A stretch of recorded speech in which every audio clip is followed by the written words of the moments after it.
Okay, I think we're now live. Emil, over to you. Okay. Thank you. Thank you, Katrina. Welcome, everyone. Thank you for joining us for one of the many sessions for the Black History Month event. I'm Emil Brown, one of the BAME co-chairs. I'll be co-hosting with my colleague, Deputy Co-Chair Tracy Cripps. And today we have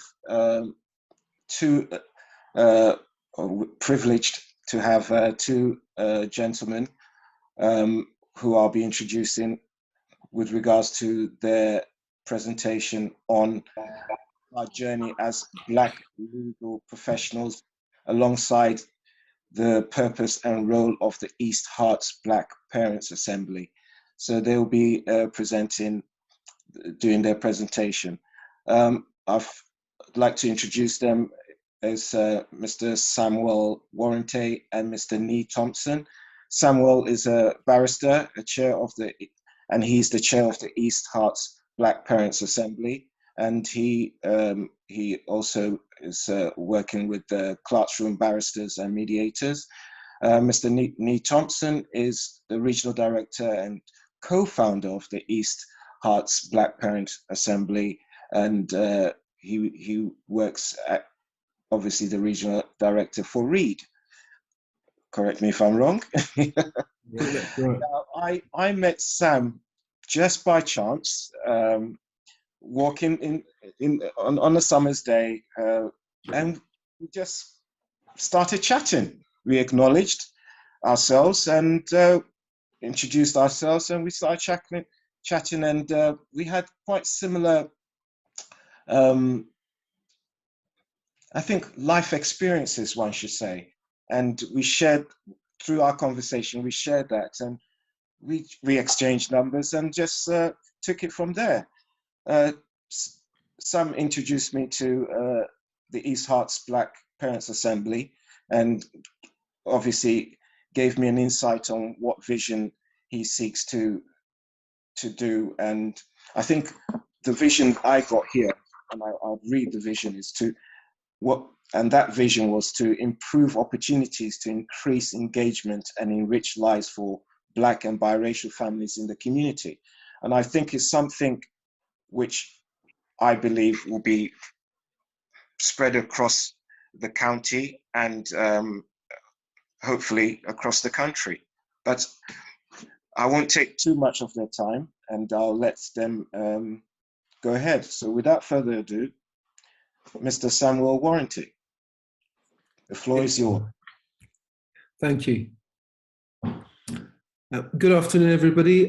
Thank you very much. It's a real privilege to be asked to speak today about my journey as a Black professional barrister. And as Emil says, it was very much a chance meeting that has brought both of us together at this meeting, at this session.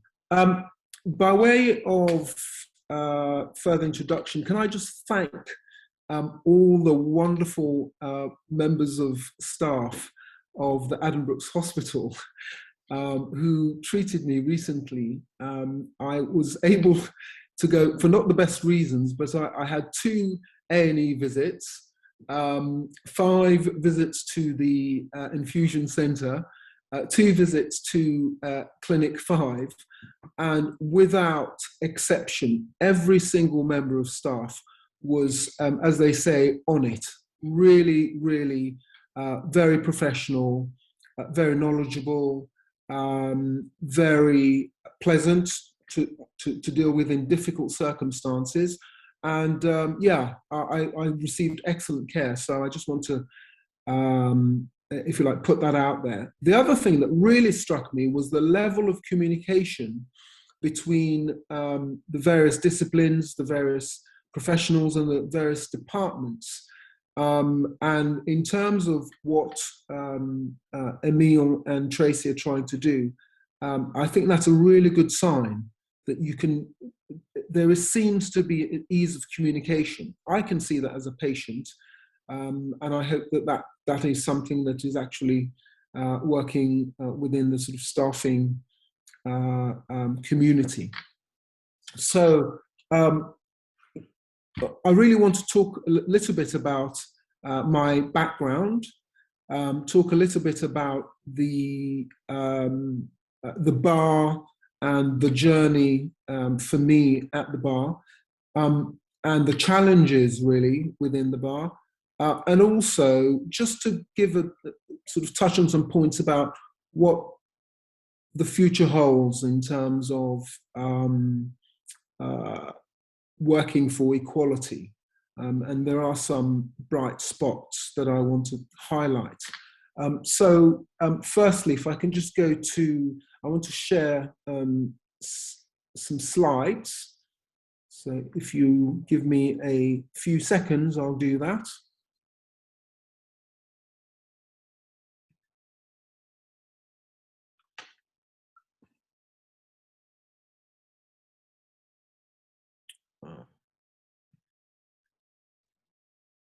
This is where it's mostly at tech. Doesn't seem to be working.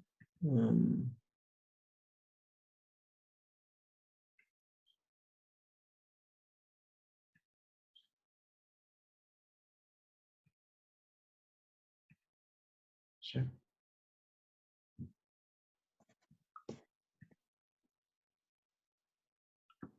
Having a little bit of a technical hitch. Do bear with me. It's always the case. It worked just before we came live, so it's it was absolutely perfect. It couldn't have been better. Let me just turn that off and then do something else instead.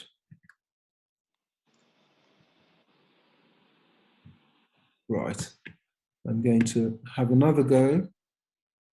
See how that works. Yes, I think we're going to be happier now.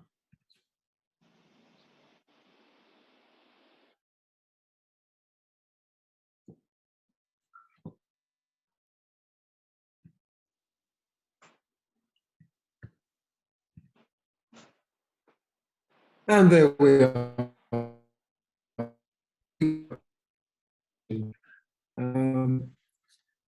Okay, so I've given a little bit of a subtitle to today's talk, Proud to Be, which of course is lifted from the Black History Month magazine campaign, which really is about encouraging Black and brown people across the nation to talk about why they're proud to be who they are. As for myself, so my background is Sierra Leonean, fundamentally Sierra Leonean. My mother was part Lebanese, part Sierra Leonean, Christian. She married my father, who was essentially from Mali, but they traveled as a family over a period of 400 years, I'm told, and ended up in Sierra Leone, part of the great Mandingo tribe migration.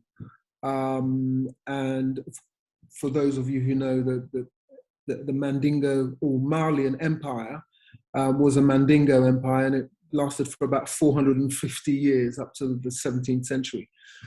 So my family are partly from that migration. So they, I grew up in a multi-ethnic, sort of multi-religious household. Effectively, I grew up really in South London in a council flat. The experience there gives you lots of experience of life, learning to deal with difficult situations, learning to deal with people at all levels of society, which as a lawyer, that has been very, very helpful, and equally has given me a sense of compassion with the people that I deal with. So the majority of my practicing years has been working in local government housing, homelessness, property, real property. So landlord and tenant, long leaseholds, that sort of thing. More recently, over the past 4 or 5 years, I've done a lot more work in the West Country. So every now and then I get to put on some wellies and a Barber jacket, and I go trudging through a few muddy fields with irate farmers who are fighting each other over a hedge and a ditch. So that's quite interesting. In terms of my journey as a barrister, what I find quite interesting is how the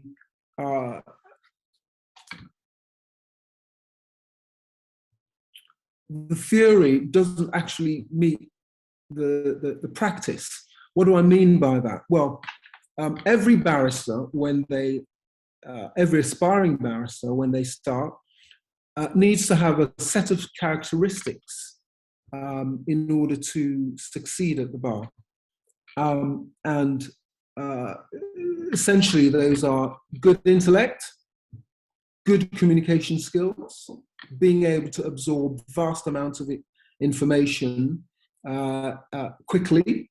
You need to have a good memory or good way of, or good method of retaining information, ambition, determination, lots of pragmatism, physical and mental stamina, and lastly, a high threshold for boredom, because you're going to be reading a lot of papers, which doesn't necessarily matter, but if you have a brief of 1,000 pages, you're going to need to identify the 20 pages that make or break the case, right?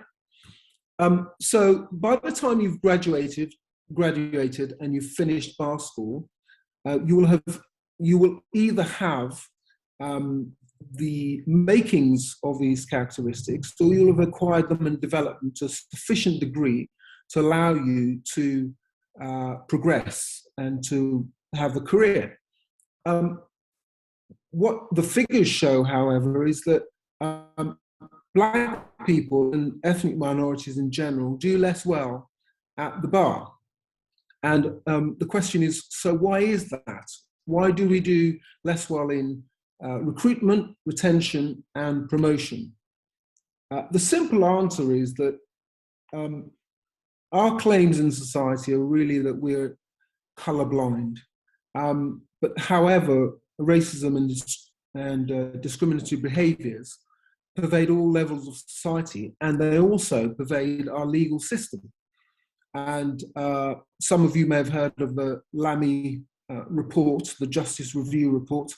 Well, that sets out the impact of the justice system on Black people and how disproportionately affected we are by that.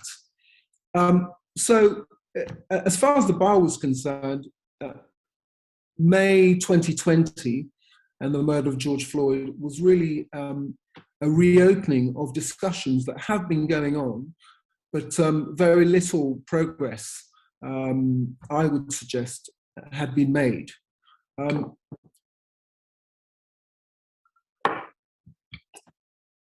I'll try and sort of touch on the sort of progress over the past year or so. But fundamentally, the bar is supposed to be a lone wolf profession.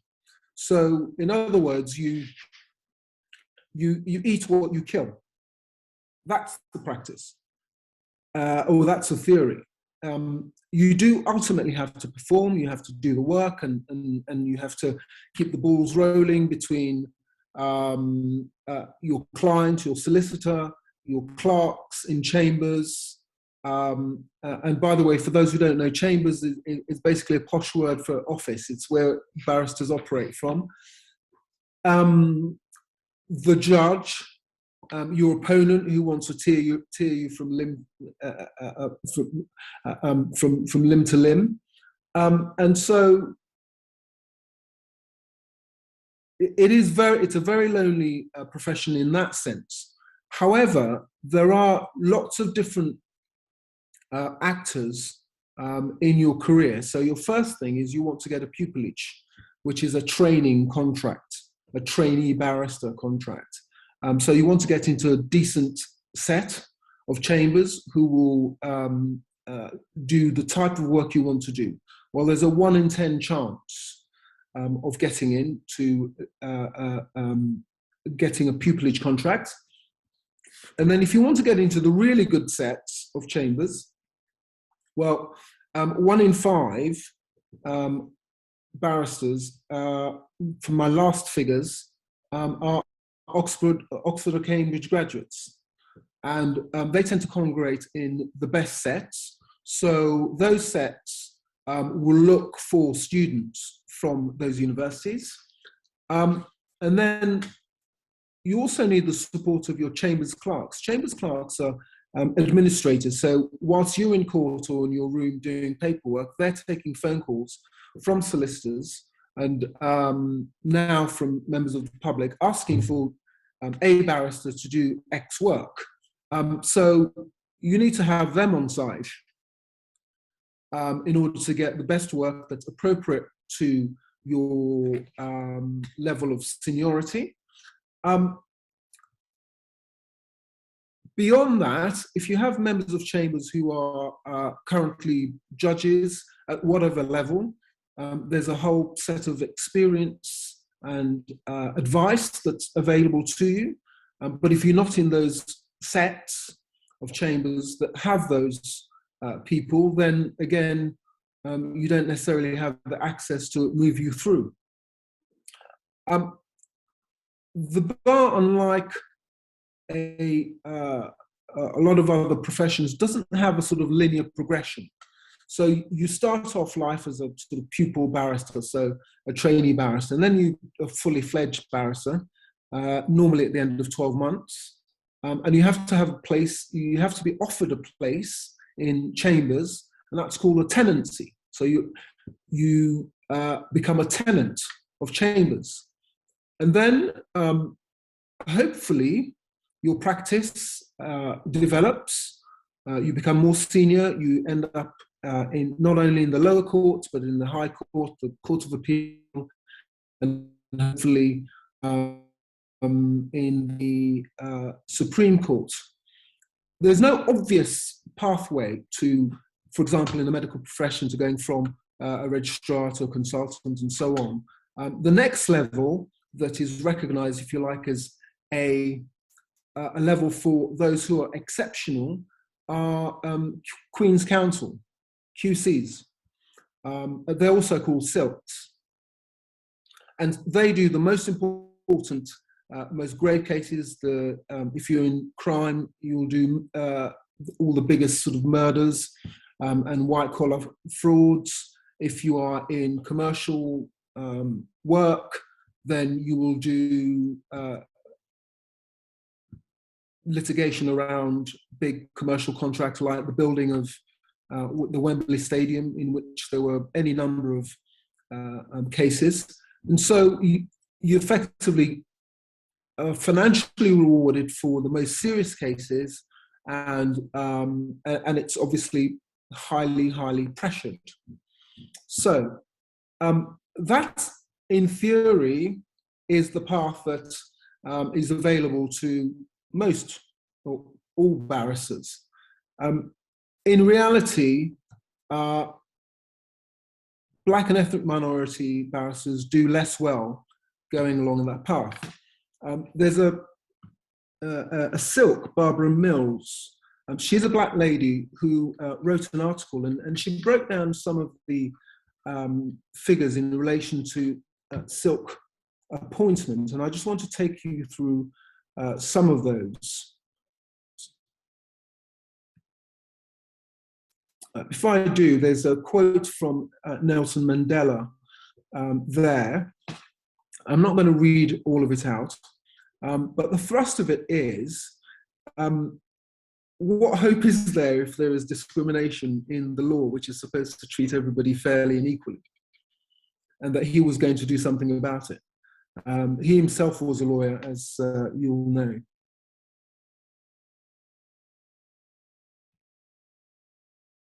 So, so what Barbara Mills highlighted was the income for Black barristers, and particularly for Black female barristers.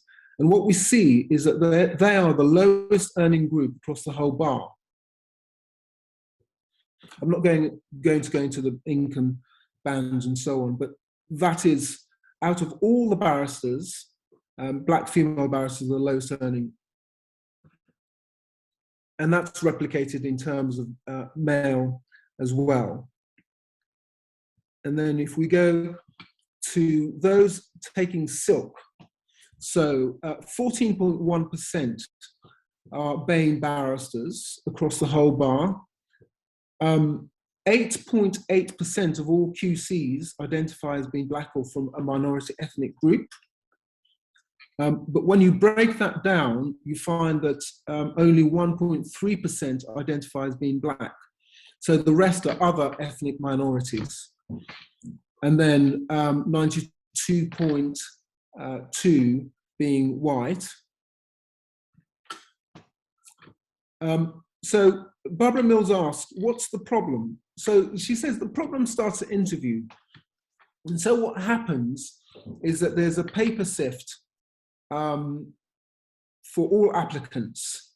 And that paper sift decides whether or not you go for an interview. And obviously, if you succeed at that interview, then you are appointed by the Queen as Queen's Counsel. And she showed a graph which shows those figures there.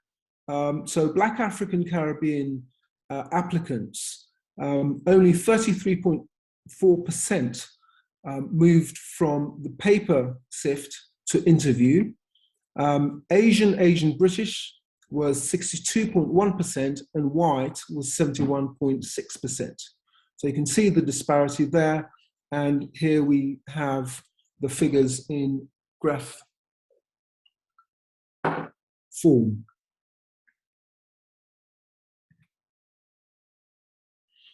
And then you can start breaking down even further the figures, the characteristics, if you like, of the barristers who then get appointed as silk. In the 2018 competition, 108 appointments were made, 71 were civil QCs. And of that civil, and that means effectively non-criminal work, and of that, 1 to 2% of the civil barristers identify as Black. So getting into those chambers is also a problem. So you don't get the exposure to the work, the type of complexity, etc. Equally troubling is that in 2019, almost a quarter of the silks came from 7 London-based chambers. So they've got a tight grip on who gets to apply for silk. In 2020, that was less, it was 16.7% of all silk appointments, 8 sets. And in 2021, the figure's gone down slightly, 13.8% of appointments this year. Now, of the 7 or 8 chambers who are able to command a greater number of QCs, some have none, others have 1 or 2 Black members.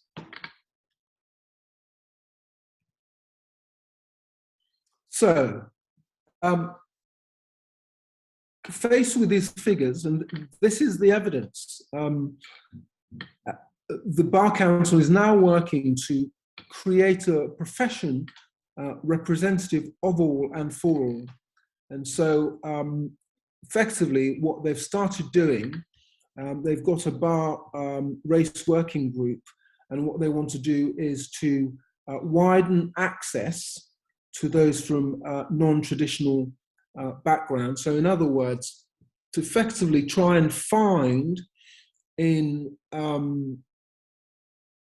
non-traditional universities, the brightest students who can come to the bar. Then retention is another aspect of the strategy, particularly to improve the retention of women. The bar is notoriously family unfriendly. And in terms of progression, it's what we've been talking about. If you don't have the right setup, you don't know the right people, and you don't have the right exposure to the right type of cases and the right type of solicitors, then it's very difficult to move on. My own experience was that I was able to obtain pupillage by working for a solicitor's firm and getting to meet other barristers, and through my work with them, I was able to approach those chambers that they belong to and to say, I met so-and-so, and I've done this, this, and the other with this person, and they can vouch for me. And so it was a bit of a roundabout way of getting pupillage, but I got pupillage. And I always felt that it was always a much harder, there was a sort of latent awareness of difficulty, just negotiating all the complex demands of attracting work from solicitors, in a sense, schmoozing your clerks to get you work, getting work which was of the correct level for your seniority. And in one set of chambers that I was in, my previous set, I knew that younger members of chambers were getting work and being paid much more than I was being paid. And I think, looking back now, I ought to have said something, but I didn't, because I didn't want to rock the boat. I know that there are now younger members of the bar who are black who will stand up and speak out. But being a lone wolf profession, it was always to stand up, put your head above the parapet, because you didn't feel supported. I eventually left those chambers and I was able to set up on my own for some time, and then I could charge what I liked and do what work I liked. But that was because I'd been in the game for a long time, and I was able to draw and call on my contacts through the solicitor's profession. Now, the other challenge is judicial bullying. So a classic put down when the judge doesn't want to hear what you're saying or doesn't like what you're saying is to say, well, Mr. Waritay, in this country, this is what we do. And so, of course, what that does is it's a way of othering you. I've never heard that said to any white colleague. If the judge disagrees, they just say, I disagree. It's not prefaced with, in this country. One other experience that sticks in the mind, and you'll understand why, a trial at Central London County Court. And whilst there, I was the only one of black barrister out of 6. Every time I stood up on my feet to speak, the judge would sit back in his chair, roll his eyes up to the heavens, interrupt my cross-examination, interrupt my flow. So I had to find a way of actually being able to operate and put my case across. So I ended up having to write everything down. And if there were any submissions of substance, I would have to hand up my written or typed submissions. So in other words, he had to listen, and he had to make a ruling on whatever it was that I was asking for. That carried on for 3 months.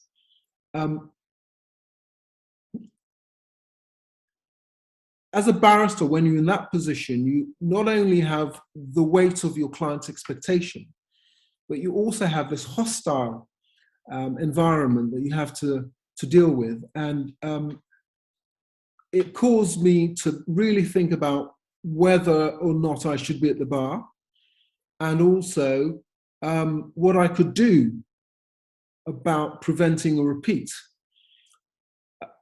The solution, it turned out, was to actually just get to know the judges that on a sort of social level, if you like, that I would appear in front of regularly.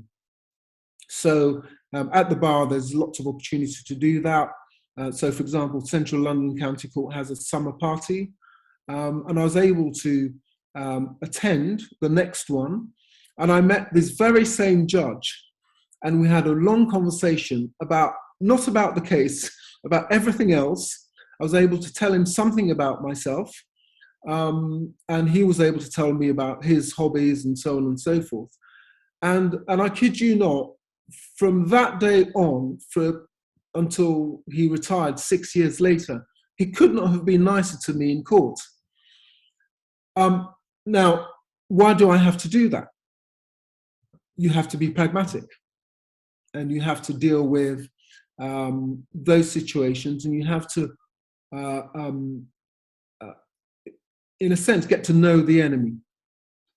So that was one particular challenge, and I think that it taught me a lot about myself, and it also taught me a lot about how the system works. And much as we may not like it, personal relationships are key. Getting your face known. You might be othered.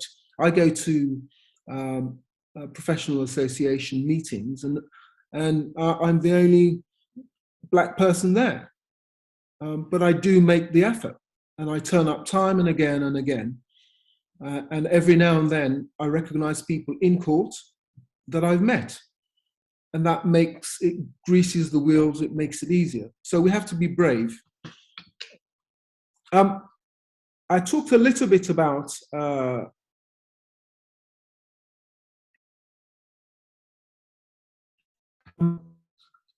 before I talked to the Pupillage Academy of Clerks Room. In 2019, there were 6 Black women who were made silks. None in 2020, and I think there might have been one in 2021. But that's big progress. That's big progress in 2019. There is a Bar Council guide to starting a conversation about race in chambers. I can't believe that such a document exists. But it is something that our professional body has actually put together and is asking even the fustiest chambers to actually address this. Next month, the Bar Council are having a race summit. There are 10 leading chambers that have set up a mentoring scheme. We at Clerks Room operate by blind CVs. So you get an interview on the basis of a blind CV. So you get a chance to speak and show what you're about. I think where we're at, and I think this is of general application, is that workplaces generally not equal opportunity. So everybody has to educate themselves. As Black people, we must educate ourselves. White allies must educate themselves. Data gathering is vital. I know, for example, just looking on the internet, that the WRES has got some data on progression and on diversity. There has to be safe space for people of colour. to speak of their experiences, and just the positive steps that can be taken need to be implemented.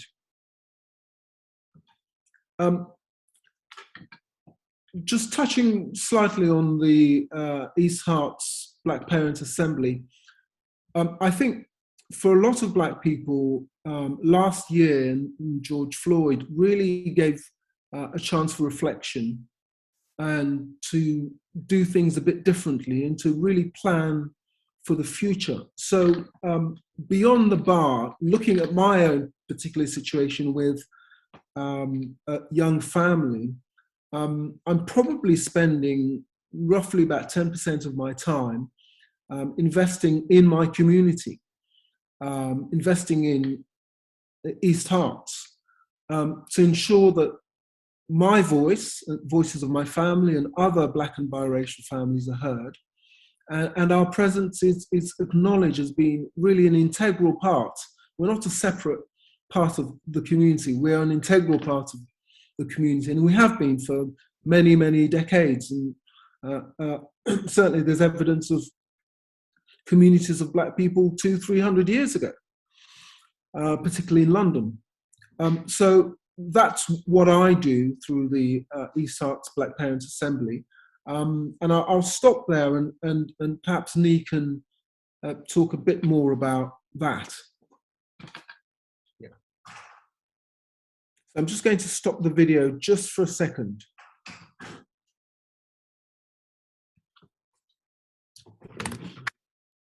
Shall I stop sharing screen?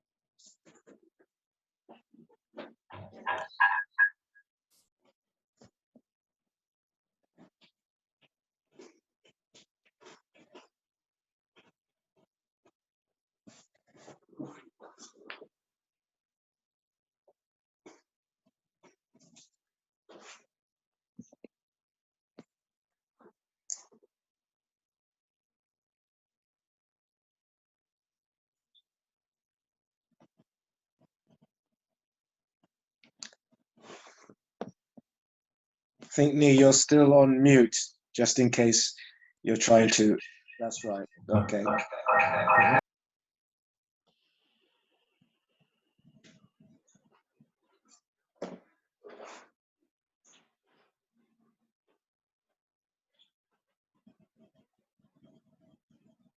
Oh, sorry, guys. There's slight technicality, but they'll be joining us very quickly.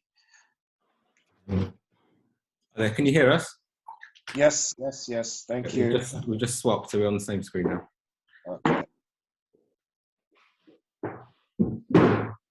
Just conscious of time, Emil, how long do we have left? Is it 10, 20 minutes?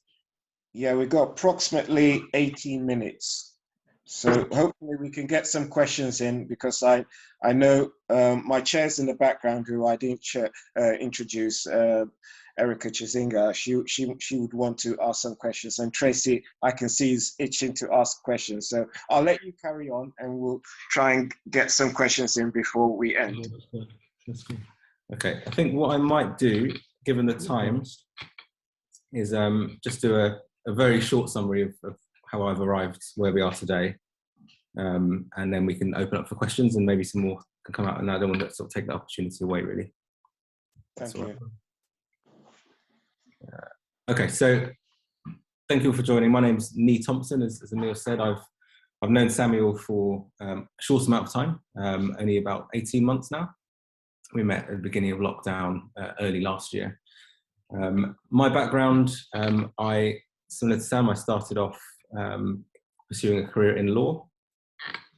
So I studied at University of Kent, went to law school. I did a lot of applications and all of the rest of it in terms of trying to break into the sector to get an opportunity, and did some training contract pre-work, so looking at work experience and working for free essentially as many places as I could in order to build up that experience. And then I secured a training contract moving into family law. So I can't see my presentation, so I'm just kind of looking at a blank screen here, but I'm trying. So looking at moving into family law, I started a high street practice in Harrow, where I was there sort of 2 summers, kind of 3 or 4 weeks each summer, working for kind of minimum wage and for free. And then they offered me a training contract where I studied at Leeds Metropolitan. So I did my law LPC, which you might be familiar with, kind of the 1-year intensive course in order to be a solicitor. And having completed that, I went straight into a training contract at a very small high street practice, not very glamorous, probably when I thought of a career in law, and my mum was kind of pushing me way back when to pursue something professional. It wasn't really what I imagined. It's kind of a 2-block office with files everywhere, and kind of stud walls, and not the most glamorous law firm you can imagine. But however, it was a great opportunity, and I did manage to get qualified, and I practiced for 2 years as a family lawyer, specialising in children work, so working with care cases, domestic violence, Children Act, contact, and matrimonial work, focusing on the children's side. So from my point of view, I kind of fell into law, probably dissimilar to Sam, where we had a family background, and perhaps didn't go into it today, but certainly a kind of a pedigree within the family of law. For me, it was more about, I didn't necessarily know what I wanted to do. So it was kind of very general A-levels, but trying to get into grammar school. I succeeded in getting into grammar school after several kind of challenges, and took A-levels, which meant I could get access to the law course. But I was never very attached, and people always found it strange when I moved professions, moving into the sector I'm in now in 2007, that I kind of just turned my back on the law and left after kind of 2 years of practice. All in all, it's kind of 5 years, because you have the study, the training contract, and the actual practice. But for me, I didn't see myself as being a kind of solicitor for the long term. So my career path then moved very kind of steeply into a sector called welfare to work, which is not it's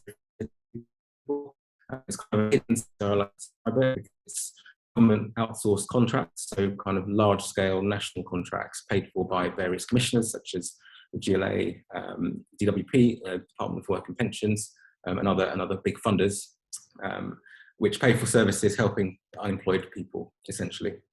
So my initial roles were working directly with clients, actually not dissimilar to what I was doing in law, very much people focused, very much connection, understanding issues and being able to solve problems for people. But this is just slightly more direct than having to go through the kind of legal aid paperwork and then get funding per person, etc.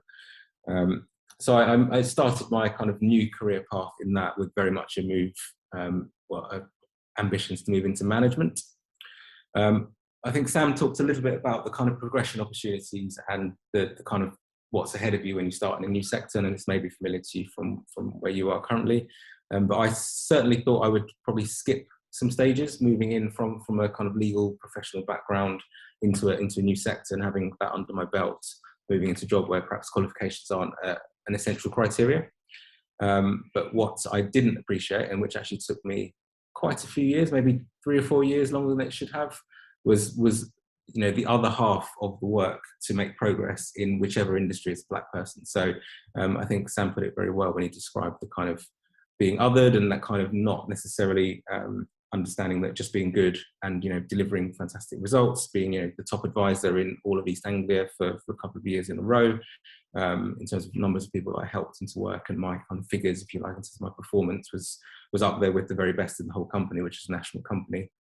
But I kind of thought that, coupled with my background, was enough, and really didn't appreciate the kind of self-development and the learning and the wider angle that you need to actually put in to be able to make progress. I had one particular manager, looking back probably 2009, 2010, that could see what I was doing and could see that I wasn't actually kind of making the steps in the right direction to actually progress, despite the kind of track record and my actual work.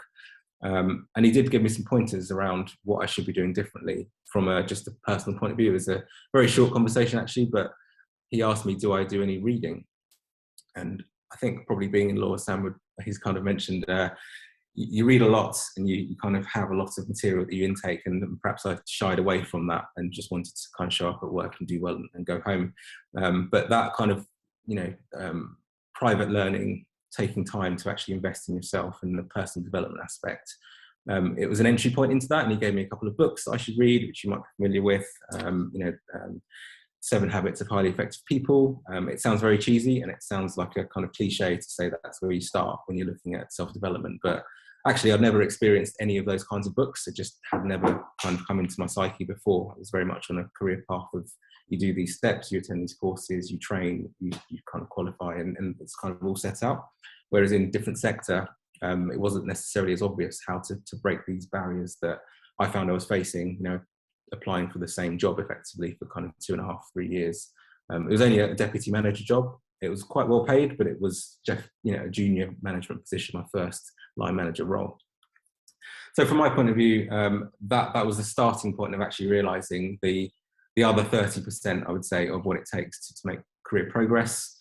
And yeah, kind of 10, 12 books later, and really kind of investing that time in networking, understanding your worth, talking to stakeholders, promoting yourself, like not being kind of almost afraid or perhaps shy to say what you've done well, and be able to kind of talk confidently about that in social or work circumstances outside of interview. Let people know what you're actually into, let people know what you are aiming for, and set your stall out essentially. So you take those learnings and take feedback, be very open to criticism, all of that kind of stuff, which probably feels very uncomfortable when you don't always feel like you're fitting in kind of the management echelons, for example. So for me, and I said I haven't got my slides, but the learnings around that journey and what it actually took, separate to just working really hard, which is always the mantra my mum kind of gave me as a kid growing up in a kind of a white environment as a black child. That separated my kind of effort versus reward to tangible steps, distinct career levels, kind of making that progression. Long story short, just to make sure we have the time for questions, in the last kind of I've gone from managing a team of 10 in a kind of small office environment, managing contract about 750 a year, to now where I'm at Reed, which is one of the biggest welfare to work providers, managing contracts in kind of ballpark of 35 million a year, with a kind of reporting structure of about 130 plus suppliers. So 20 companies or so that work for my contracts to deliver the outcomes that we promise our commissioners. So that kind of very attritional, not getting very far and trying really, really hard, moving through to a realization, as Sam mentioned, around the other part of the work, and biting the bullet and not just expecting things to happen just from being good, doing what other people do and understanding actually there's systems you need to learn, there's technique that actually helps you to move forward, and there are structures that you're in, whether you like it or not, and whether they're fair or not, that in order to make those connections and actually break into the next levels, you kind of take ownership of whether you're prepared to do that or not. And I think it took me a long time to first realize that was so important, but then secondly to realize how to do that and actually get quite good at it. So yeah, from my point of view, I think that's the kind of career path that's got me to where I am today. And the background and the context is relevant because it leads us on to my kind of starting point when I first met Sam, and my kind of view of the world. I didn't go into it earlier, but I grew up in a very white kind of rural area of Essex, the only black child in the school until year 9. All of the kind of stereotypical things you expect in terms of unpleasant incidents and that kind of stuff at a school level. But having said that, really happy school life, have some fantastic friends from age kind of 14 onwards that we've made lives together, etc., which has been great. But I never really pinned down some of these elements of the structural barriers that Samuel talked about I just kind of got my head down and firstly tried really hard, and then I tried to take steps and actually beat the systems as best I could, which I feel like I have made progress in. But what I've also realised is I've neglected, as you get into senior management and director level, there's a whole load of people that maybe haven't taken the steps yet, who may be still doing what you were doing 10 years ago, that don't have to do that. Whilst there's a lot of progress in the wider context around, what the opportunities are, there's also that piece around how to take what you've done and actually kind of give back, but also save people the time that it's taken to get to where you are. And that's kind of where the East Herts Parents Assembly has come from, because when I met Sam, we spoke, we talked about kind of our lives, my family life. I've got 2 young girls. We live in an area that's very nice, but not very white, sort of very white rather, and making sure that we're creating an environment through our endeavours, not just relying on it to happen by itself, that enables our family and also wider families in the community to flourish. And I'd say that's where the kind of East Herts Black Parents Assembly was born from, definitely propelled in some degree by the kind of events of last year as well. So I'll probably stop there, because I think it might be a good idea to see if there's any questions around anything that Sam or myself have talked about so far. Oh, thank you very much, Nee and Samuel. I call him Sam, but yes, oh gosh, I've learned so much, and it's clearly a journey. My colleagues, I can speak for Tracy and Erica, have experienced, and those challenges which Samuel highlighted, and there's a similarity about those experiences. So if there's anyone, I believe Tracy has a few questions to put to you. So go ahead, Tracy. Thanks, Emil. We don't have long. I'll be really quick, but I could listen to you guys all day. I feel like we've been cheated a little bit. We need more time.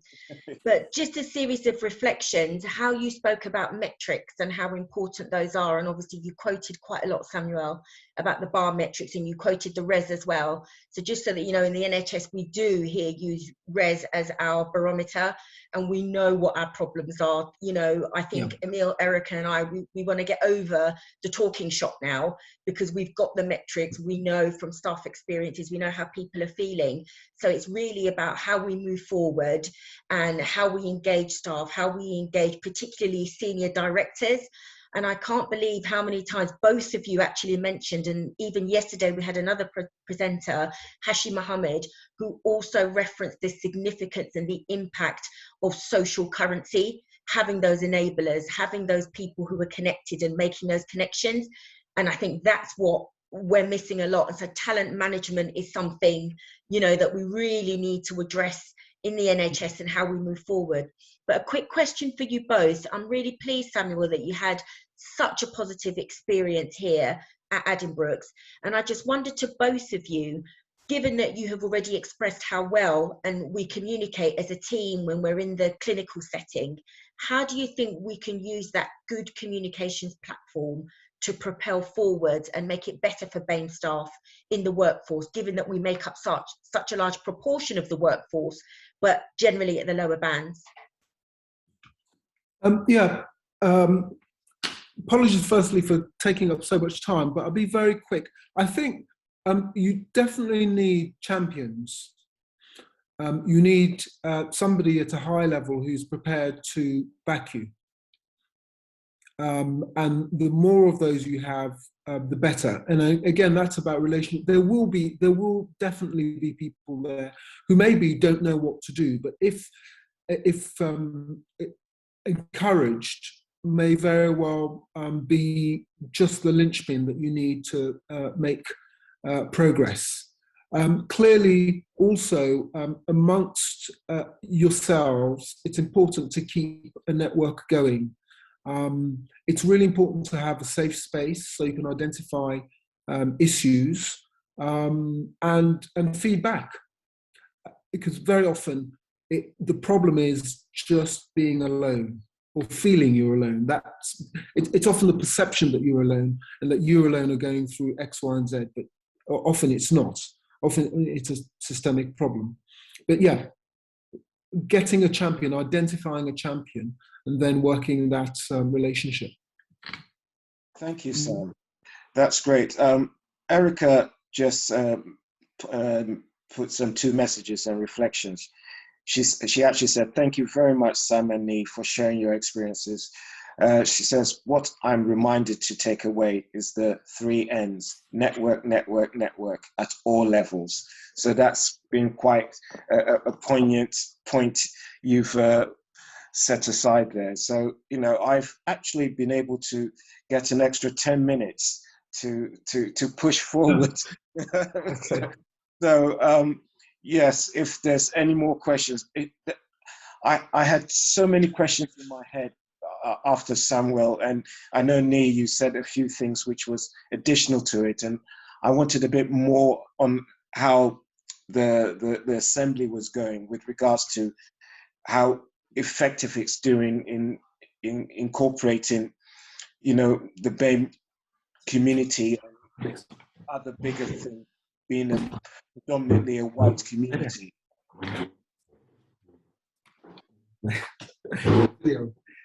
So we're swapping chairs because so you're asking about the Black Parents Assembly and how that's working with the community and a bit more around how we're working together. Is that right? Yes, that's right. Yeah. So the good thing about how we started was it's very organic, and I think one thing I've learned in kind of the last 5 years is don't let starting be the blocker. So just get started, whatever it is. Your intention is good. You kind of have a concept. Doesn't need to be perfect to start with. And I think Sam will agree that's exactly where we started, maybe kind of 14, 18 months ago. Since then, we've basically showed up to a lot of stuff. I think that's step 2. So you talk about networking and the value of that, but you know, letting people know you're there, talking about what you're interested in, you know, kind of pulling together the people that you think will actually help in your community, because you're not going to be able to make much impact just by yourself, given that, you know, we're 2 individual kind of lone wolves, if you like, that we're trying to reach out and bring people together. So finding the community organisations that are willing to talk to you as a group, willing to engage with you on your purpose, but also, you know, share what they're doing, share the way they do things, which might be relevant to what you might want to do in 2 or 3 years' time. I'm particularly thinking of things like moving from, you know, a voluntary model where we do, but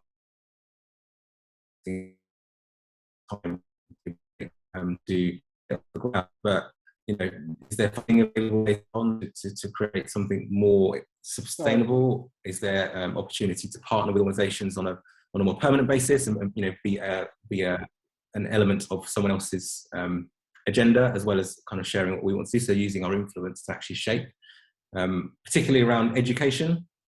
I think that's one area that we'd focused on, being kind of family men, but also looking at the community.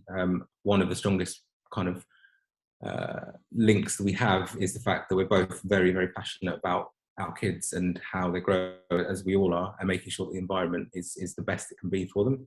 So how do we influence schools and maybe give different experiences to maybe what I had in some of the schools I went to? How do we influence the curriculum? How do we influence how people receive the cultural aspect that might be missing from some of the schools in this area? For kind of wider understanding, and I think harnessing the kind of national picture in areas like where we are now is really valuable, and it's something that it's not going to come from anywhere else. It has to come from people who care enough to make a noise and to offer time and to promote things that might help schools understand these pictures better. Thank you. I think I know. We lost. No, I'm here. I know Tracy's itching to ask another question, but what I've taken from this is that if you want change, you just have to put the time and energy and determination and focus and make that change. And you Sam and yourself are quite an example of that.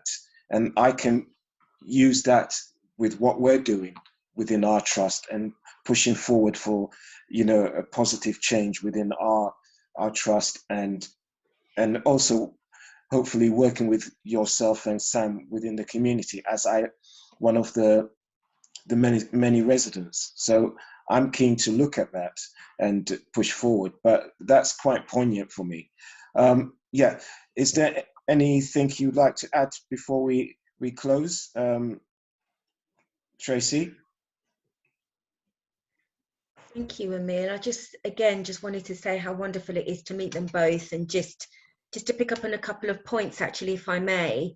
So, Samuel, you referenced another 3 sort of key points in your discussion where you spoke about white allies educating themselves. And that was almost a bit of an indicator for me, as in the burden, again, isn't on the BAME community to kind of do the work. You know, I think you said white allies must educate themselves.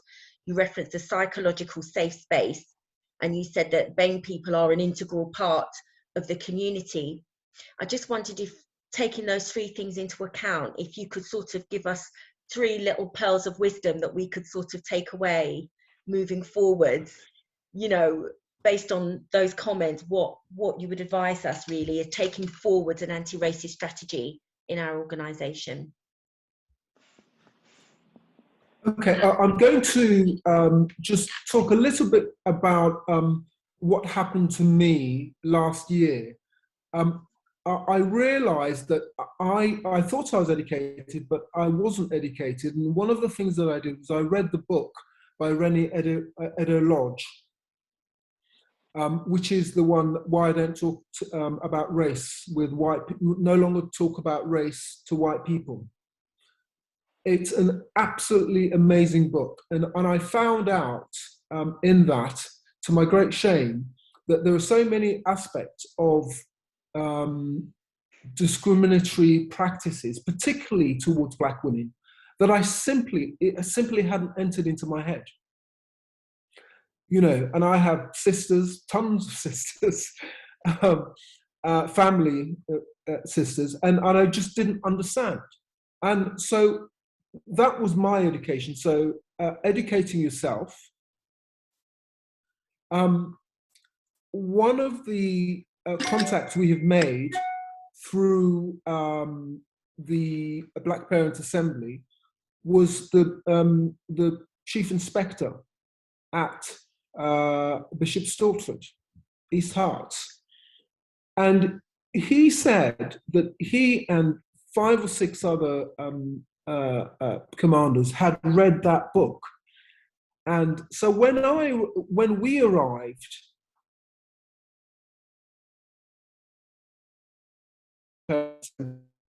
like to create links with key stakeholders in the community, like the police, like the council, so on and so forth.